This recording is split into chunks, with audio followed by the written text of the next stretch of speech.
بسم اللہ الرحمن الرحیم۔ سچے مرد اور سچی عورتیں۔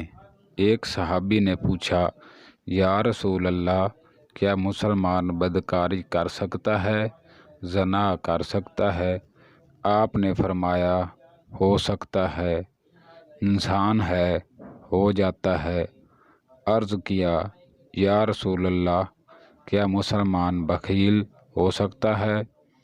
آپ نے فرمایا، ہو سکتا ہے۔ عرض کیا، یا رسول اللہ، کیا مسلمان جھوٹ بول سکتا ہے؟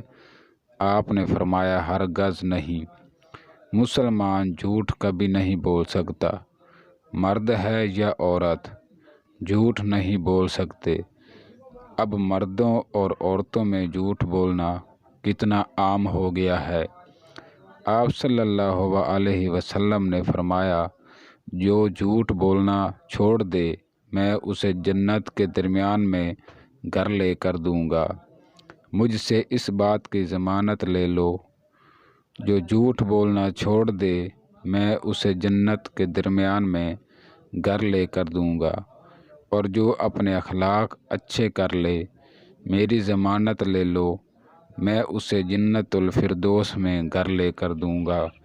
تو دوستو، سچ بولنے کا دیکھو کتنا بڑا انعام ہے، ہمارے نبی حضرت محمد صلی اللہ علیہ وسلم نے خود بتا دیا ہے۔